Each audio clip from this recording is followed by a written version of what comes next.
बात अब रूस यूक्रेन युद्ध की, जिसके अब द एंड के आसार बन रहे हैं। रूसी राष्ट्रपति पुतिन का कहना है वो बातचीत के लिए रेडी हैं। खास बात यह है कि इसके लिए उन्होंने कोई शर्त भी नहीं रखी है। तो क्या ऐसा माना जाए, नया साल रूस और यूक्रेन के लोगों के लिए अच्छी खबर लेकर आएगा?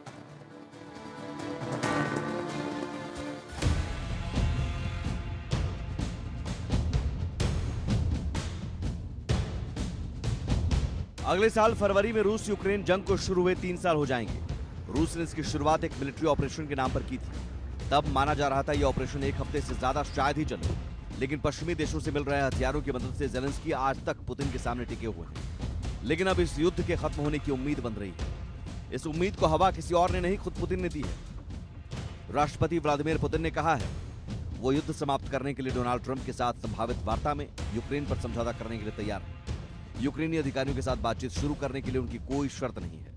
पुतिन का यह बयान यूक्रेन युद्ध के लगभग 34 महीने बाद उनके वार्षिक सवाल जवाब कार्यक्रम के दौरान आया, जिसमें वो सरकारी टेलीविजन पर मीडिया और आम लोगों के सवालों का जवाब दे रहे थे।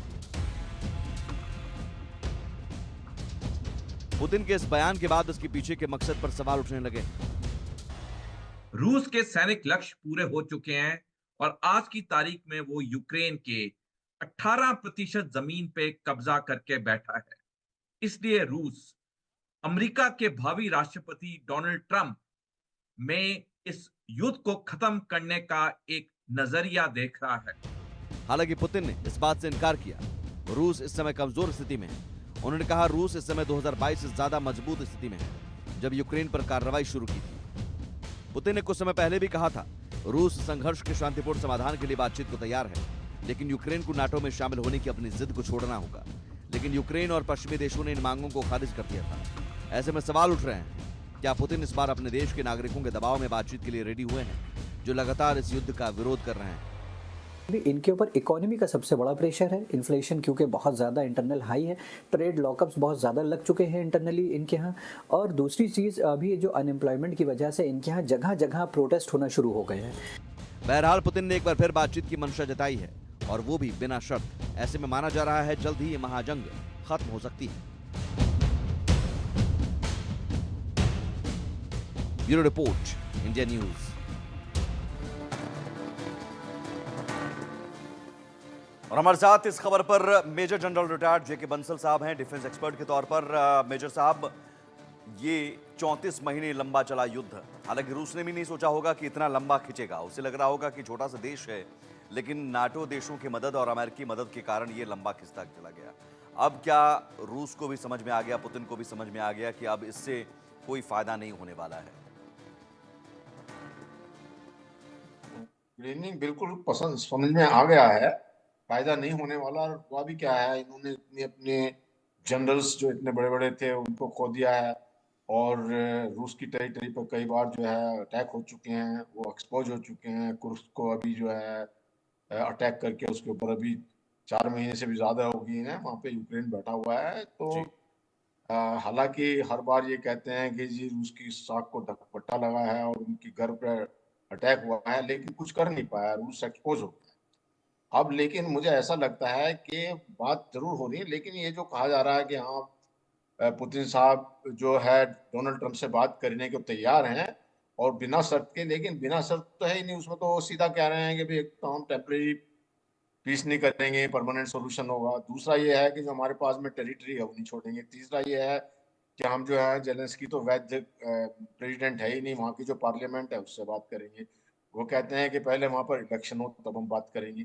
तो इन सब बातों को देखते हुए ऐसा नहीं लगता है कि ये युद्ध विराम इतनी जल्दी हो जाएगा। और जैसे कि अभी जब डोनाल्ड ट्रंप पेरिस में गए थे तो उन्होंने कहा था कि युद्ध विराम अभी सीज फायर हो जाना चाहिए। सीज फायर के लिए भी पुतिन तैयार नहीं हुए, उन्होंने कोई युद्ध तो बंद किया नहीं। और एक ये कशमकश जो चल रही है, और वो ये सोच रहे हैं कि भाई हम अटैक करके ज्यादा एरिया पे कब्जा कर सकते हैं, कर लें, जिससे कि हमारी पोजीशन स्ट्रांग रहेगी।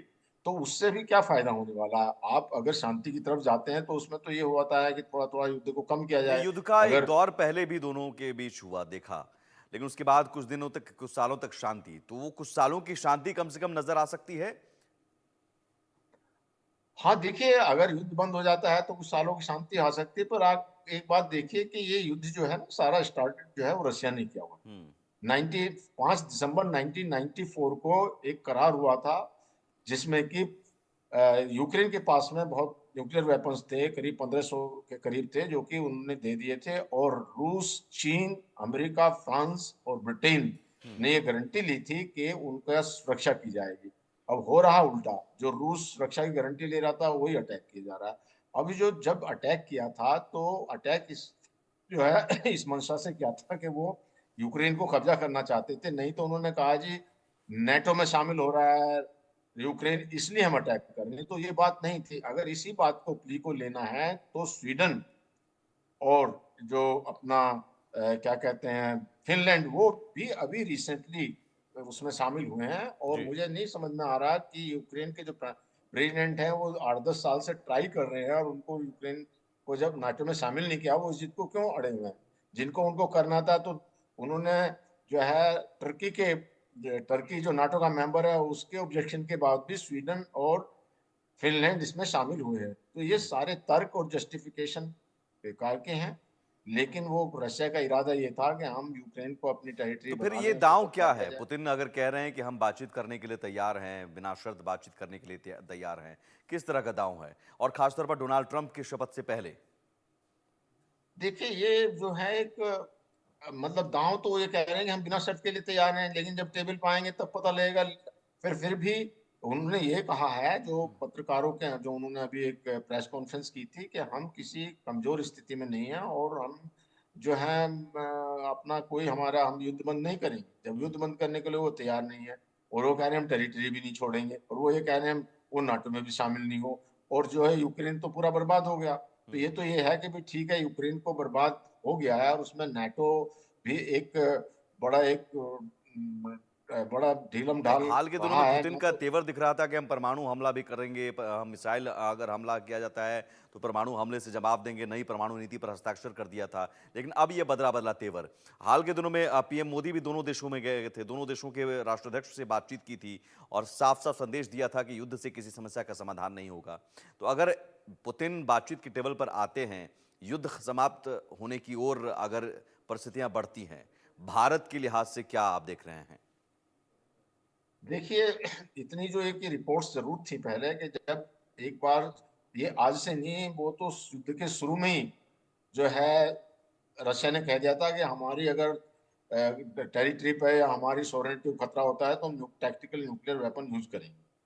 पर ये जो इंटरनल रिपोर्ट्स ये हैं कि चाइना और भारत ने इस चीज़ का विरोध किया था, या उनको इस चीज़ की सलाह दी थी ये नहीं होना चाहिए। और ओपनली हमारे जो प्राइम मिनिस्टर हैं उन्होंने बिल्कुल कहा है कि युद्ध का समय नहीं है, और युद्ध से कोई मसला गोलियों के और बम बारूद से नहीं सुलझता है। अब डायलॉग और डिप्लोमेसी से होना चाहिए। और इस बात को जो है पुतिन साहब ने भी माना, और वेस्टर्न वर्ल्ड ने भी उस बात को माना, तो वो भी बैकग्राउंड पे चल रहा था। जी। लेकिन अगर उस बात को मानना होता उनको, तो वो तो बहुत पहले की बात हो चुकी है। देखिए शुरू में भी उन्होंने कहा था, अभी जब पिछले बार गए थे तब भी कहा था। ठीक तो है। ये तो अपना इंटरनल प्रॉब्लम, जैसे कि आपकी रिपोर्ट में बता रहे हैं, उस तरह की बात है। और फिर ये तो वर्ल्ड ओवर ये है कि अल्टीमेटली हर एक जो कितने भी युद्ध हो, उनका जो अंत होता है वो बातचीत से और डिप्लोमेसी से और एग्रीमेंट के थ्रू ही तो आने होता वाले है। दिनों में हम क्योंकि ये देख सकते हैं कि कम से कम इस दिशा में चीजें बढ़ती हुई नजर आएंगी। अब तक जो दोनों तरफ से गोला बारूद, कम से कम ये जुबान पर ये आया तो कि युद्ध समाप्ति करने की राह पर हम बढ़ सकते हैं, बातचीत की टेबल पर आ सकते हैं। उसके बाद अब किन शर्तों के साथ आएंगे या कौन कौन सी शर्तें होंगी वो अलग बात है। कम से कम ये पहल शुरू करने की बात तो हुई है। बहुत शुक्रिया आज मेजर जनरल जेके बंसल साहब हमसे जुड़ने के लिए। आगे बढ़ते